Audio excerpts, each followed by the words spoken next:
What up, yo? Well, hey, since we are probably within 3 or 4 years of the Elder Scrolls 6 getting its first real trailer, I thought it would be good to discuss the game, discuss ways that Bethesda can drop a new Elder Scrolls game and have it be the success that they hopefully want it to be. And I guess the first important thing that we have to do is we have to define, well, they have to define what does success look like for them. Unfortunately for us gamers, Starfield was a commercial success. I mean, that game made them a decent chunk of change, and I think that because of that, there could be a part of them that looks at the Elder Scrolls 6 and it goes, look, if Starfield did well, anything with the name Elder Scrolls on it is also going to do well financially. It's going to sell. We could poop out basically another Skyrim that has moderately improved visuals. It's in a new setting. Maybe the combat is like 12% better, and then Todd Howard can go out on stage at some showcase thing and be like, and for the first time ever, you can braid your character's hair or whatever, or you can paint your armor. And that's like the big reveal, and everyone's like, oh shit. Oh shit. Elder Scrolls 6. We're back in. We are so back. So that's one way that Bethesda could look at it. The other way is they could be looking at it like, okay, Elder Scrolls 6 is a perfect opportunity for us to kind of reinvent ourselves a little bit here and put out a game that people are like, holy shit, Elder Scrolls 6 is actually really good. And then they forget all about Starfield, they forget all about Fallout 76, and Bethesda is boom, they're right back up at the top. They're being mentioned with the Larians, the rock stars, you name it. um, they're back up near the top, and people are like, "Oh, Todd Howard's face is all over the place again for good reason," and it's good. So those are kind of the two ways that I think Bethesda can look at this game. It's like, all right, we can either just play it safe, we can poop it out, or we can kind of take a step back and be like, all right, we kind of need to right the ship. And we need to pump out like a really good game. So I have some ideas on what they would need to do that.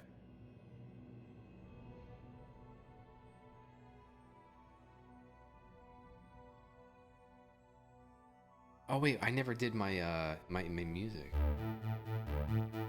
Shit. Ready? Here's our chords. Ready?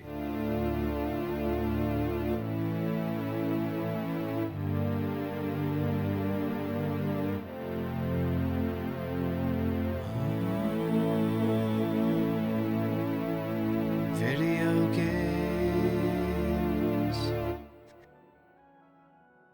So, anyways, here it is. I apologize for how just completely shit this is. This is like in the detective show when the main character like goes in his partner's apartment, and there's like pictures all pictures all over the wall, and there's like bits of yarn and string, and they're just going in all different directions, and this is the equivalent of that right here.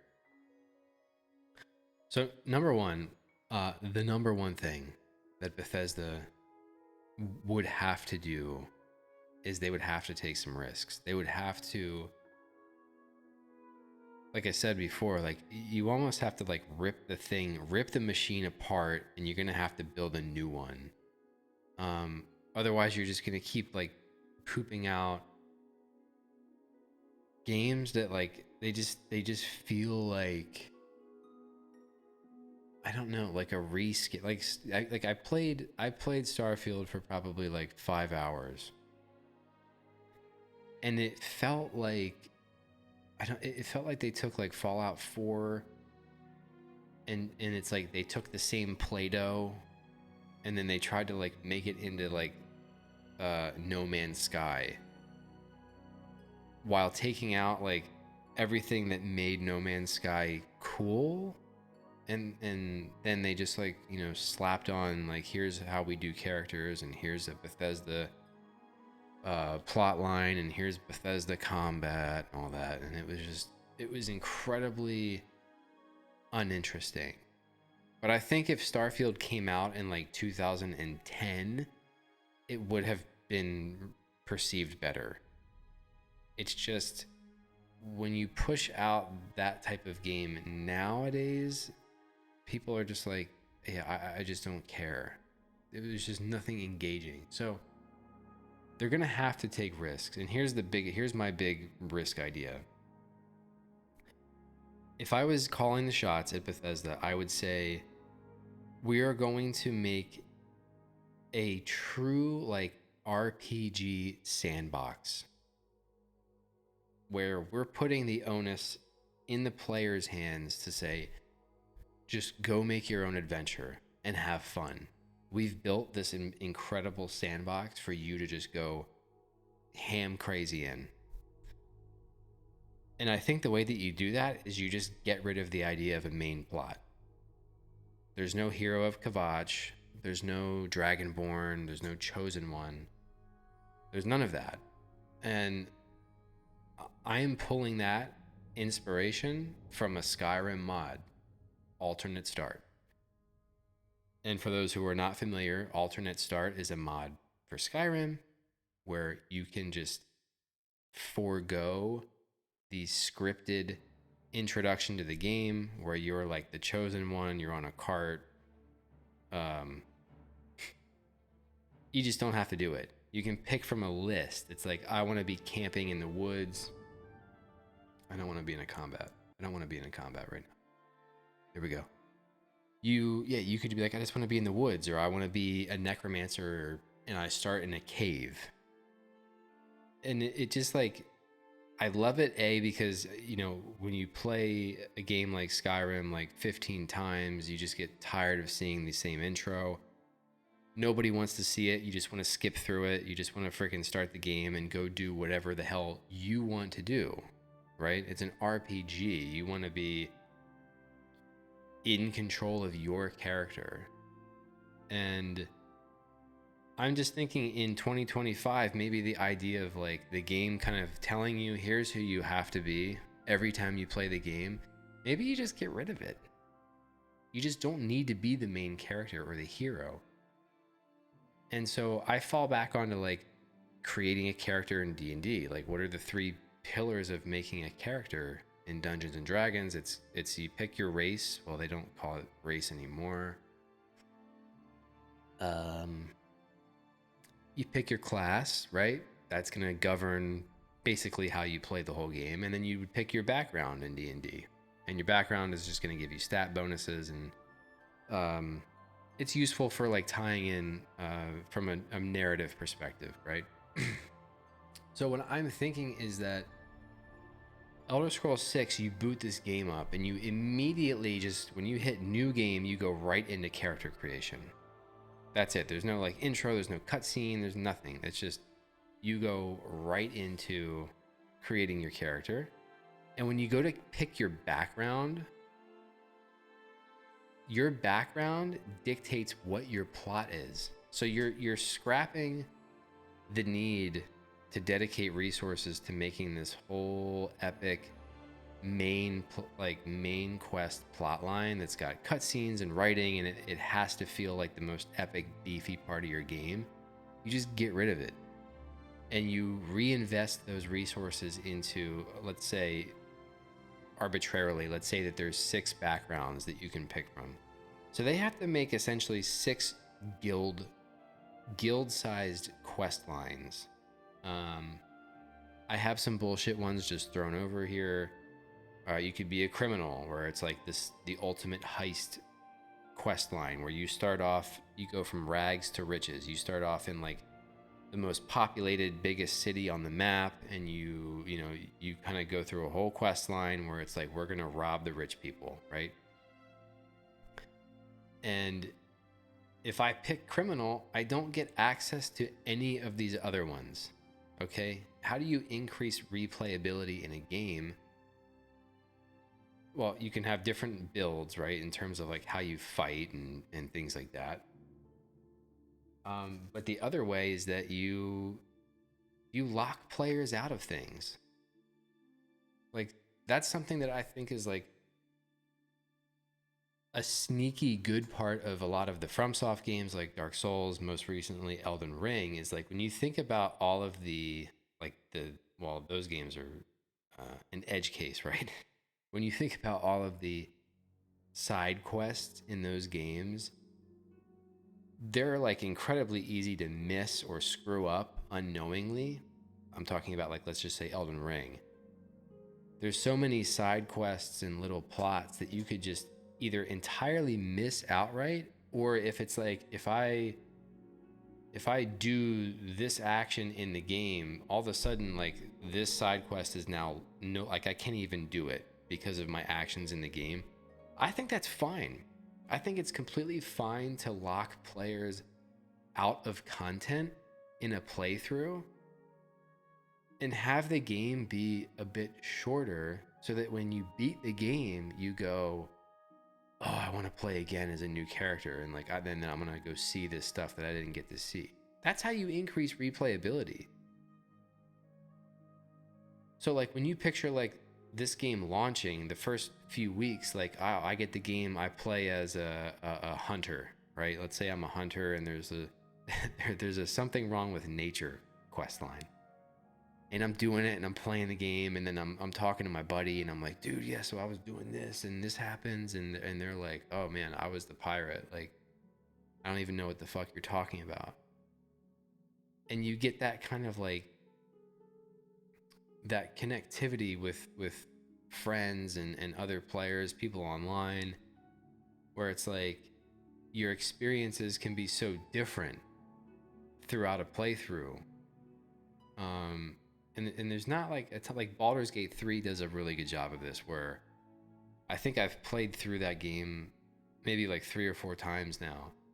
And I swear, like, every time I play it, there's new crap I find where I'm just like, how have I not found this yet? In like 2 or 3 playthroughs, I haven't seen this. And I think that that kind of a thing is great. If you want to make like the ultimate sandbox RPG experience, that discovery has to be part of it. What else do we have here? Encouraging exploration with good art direction, not icons. Elden Ring, another great example. When you just look at the game, you're not looking at your map, you're not looking at your compass. When you view the world, good art direction will tell you or incentivize you to go explore certain areas of the map and certain places by just giving you good visual clues. Right? When you're playing Elden Ring and you get to that second map and you see Raya Lucaria Academy up on the freaking mountain, you see that and you just go, I have to go there. It's good art direction. You don't have to open a map and go, oh, there's like a cave icon here and there's this icon there. I would just get rid of that. Again, it's okay if players miss things. Because then when you play the game again, you go, oh, dude, I never even saw this cave or this ruin or this thing the first time I played it.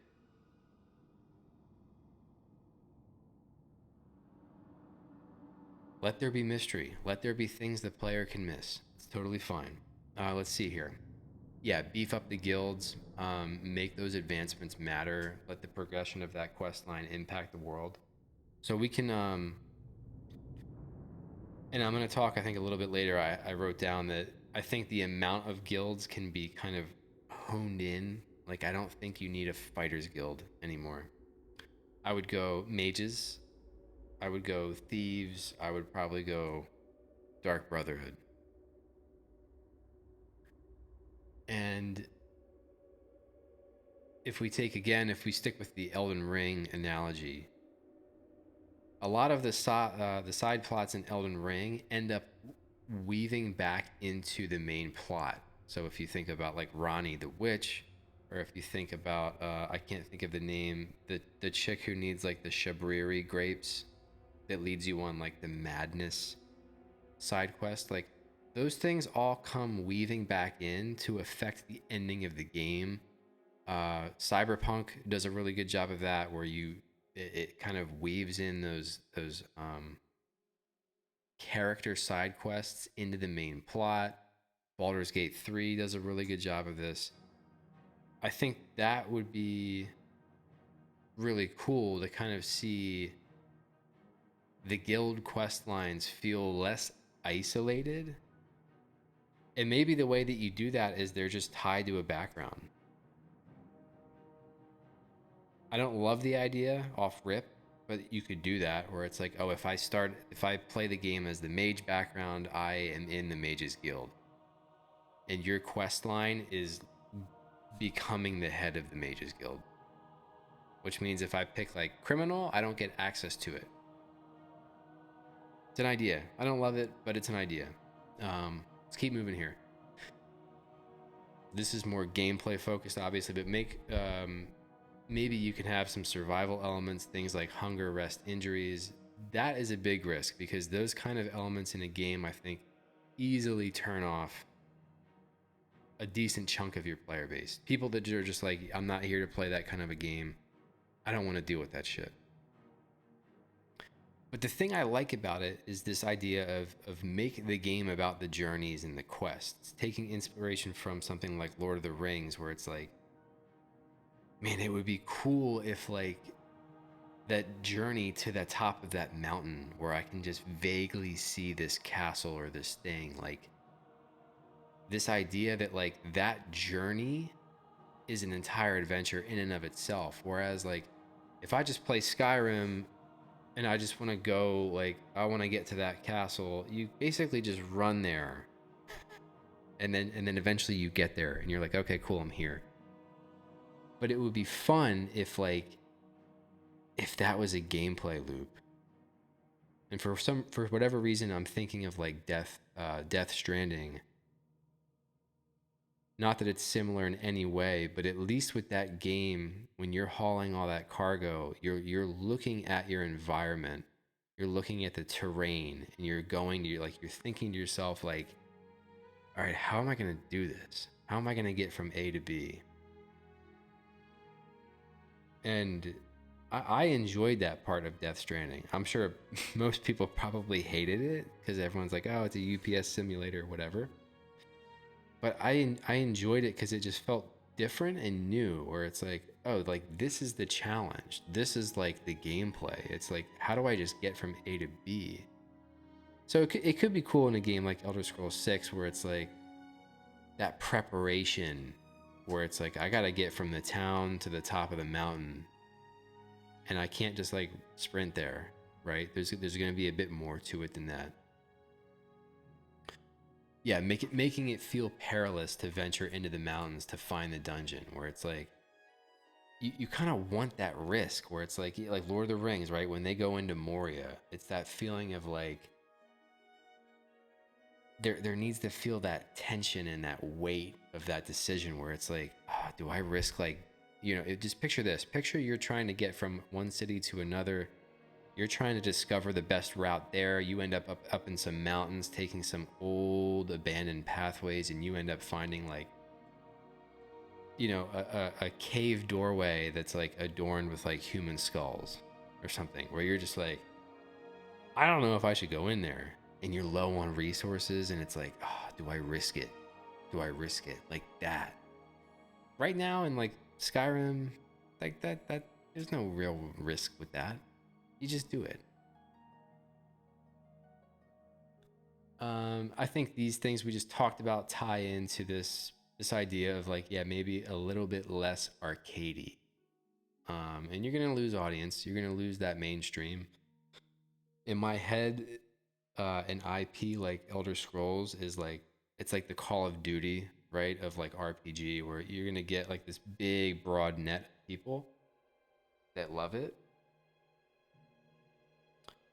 But I don't know. Maybe it's fine to lose some sales. Maybe that's fine. Maybe you don't have to be the Call of Duty of RPGs. Let's see here. Focus the game on storytelling, on role playing. Your created character choices should matter. True. In Skyrim, I can make 5 different characters, but the game is ultimately the same thing every time. The only thing that really changes, right, is yeah, it's like, how do I kill things? Do I shoot spells at them? Do I shoot arrows? Do I hit them with an axe? That's the only thing that really changes. And yeah, look at things like Red Dead 2, Witcher 3, Baldur's Gate. Um, Impactful decisions, good characters, and deep system. It's a tall order.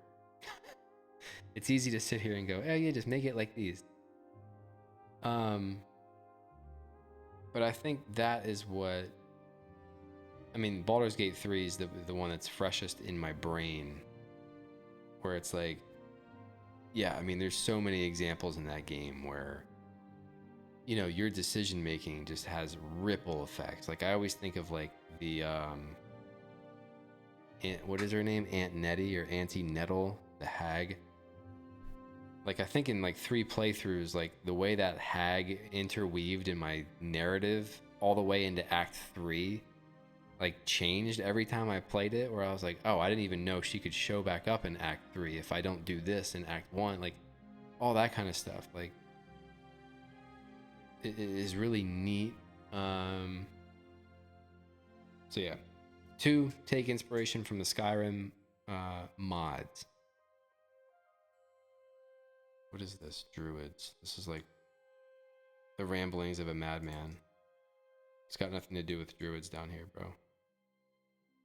Alternate start, we already talked about. Improve the UI, the menus, less icons all over the fucking place. Yeah, character builder, skill trees, perks, you need to look over. I don't even want to dive into that. Revamp the engine, character models, the animation, the combat. You gotta like fix it. Just get rid of it. Radiant quests.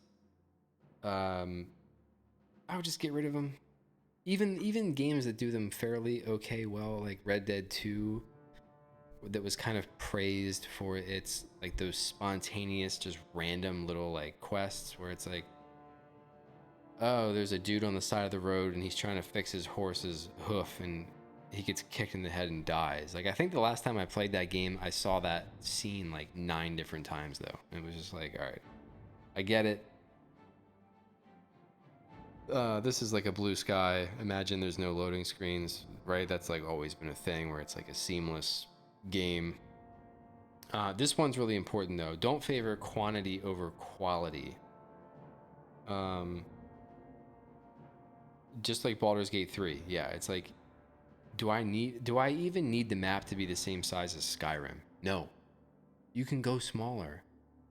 But like Baldur's Gate 3, which has much more focused, smaller maps, there's so much depth of like things you can find, NPCs to interact with, quest lines to pick up, little secrets and like hidden things. It's so dense that like it doesn't matter that it's not like this epic sweeping landscape. Maybe a game like Elder Scrolls needs a map that's bigger than like what Baldur's Gate 3 offers, but I think like I don't know. I haven't played Skyrim in a while, but I feel like you don't need a map to be that big. My dog is like clawing the carpet and the noise keeps freaking me out. Yeah, talking about just again getting rid of that main plot line, using those resources to create 6 really good character stories and make the guild plot lines all the more beefy. Dark Brotherhood, Thieves Guild, Mages Guild. I think Fighters Guild can get axed. Yeah, and I mean they did do that in Skyrim, right? They swapped that out for like the werewolf thing. Do you need all of them? I don't know. So you can create 9 really good quest lines that each take around 10 hours. So if you just tunnel vision, you could finish like the Thieves Guild in like 10 hours, which I think is probably close to what it is in Skyrim, no? I could be wrong. Let's just see what else I got up in here. 50 hours of whatever else. Can I build a house? Can I open a store? This goes back into survival mechanics, like can you make cooking relevant, alchemy, hunting. Even though that kind of stuff I don't get into it in games.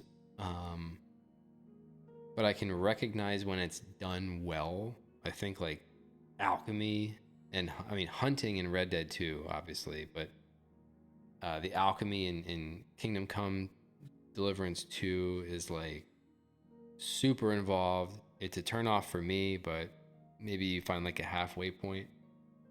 Hunting map of legendary beasts, Red Dead Redemption 2. I think that would be really cool. I think you could take that idea and you could basically do a light ripoff of The Witcher, and maybe that is a guild, or maybe that's a fucking background. Maybe that's the hunter background. Is you have like this Witcher inspired quest line where you have to travel the world to find these like mythic like monsters or whatever, and you have to eliminate them. Could be cool. What else? These are all going to be like secondary things, but we're about done here. Add some depth to the weapon and armor crafting, customize colors, decals. This is like more hardcore survival where it's like, oh, maybe like a compass is something you have to buy, or maybe you can craft it, maybe a pocket watch.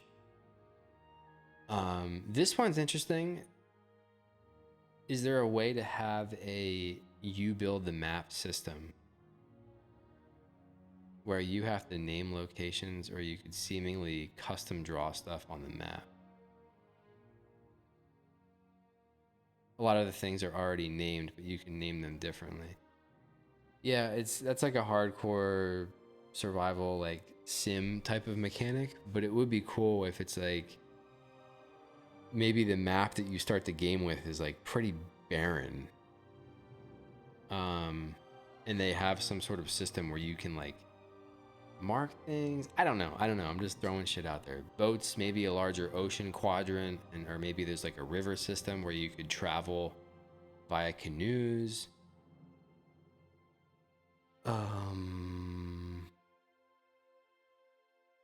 yeah, this is me just spitballing. Yeah, if I pick criminal, I simply cannot do the other character background story. So at minimum, when you buy the game for $70, you can replay it 5 times. This is the what do we have any other ideas? This one up here. Making it harder to become the leader of a guild. I think this kind of goes back to I've never played Morrowind, which I know is a sin. But I think in Morrowind, like if you want to become the leader of the Thieves Guild, you have to have like a sneak score of 100. So there would be much more of like a grind to become like the leader of a guild versus like, oh, I played a 8 hour quest line and now I'm the leader. Kind of a thing. These were just my very fast. I like here's some backgrounds, right? Criminal, soldier, pirate, a noble, tradesman, a hunter, and then you have like um your three guilds. Background would govern your starting location, the skills that you're best at, and maybe there's a reputation system in the game. And reputation is kind of built on two branches where you have like renown, do people know you, and then favor, do people like you? And maybe there's different things in the game. Maybe if you want to join the Dark Brotherhood, but your renown, your reputation is too high, they don't want you to come in because they're going to be like, no, no, no, wait, dude, we've heard about you. You're that guy that wears the weird underwear. You can't come in. I think that's it. That's all I had. Anyways, um, those are my ideas, man. I think it would be cool. It would be cool. For me, this idea of like an Elder Scrolls type game without a main plot, where it's like, what if we just took the idea of alternate start and we built a game around it? Would be really cool for me. I'd rather have a game that's just shorter and locks me out of content that I can replay a bunch of times versus like what Skyrim is now, where it's like, okay, I have like I'm the Dragonborn, I'm the head of the Thieves Guild, I'm the head of the Dark Brotherhood, I am God, I control everything. But when I go into town, not a single fucking person knows who I am. Thank y'all for watching. Peace.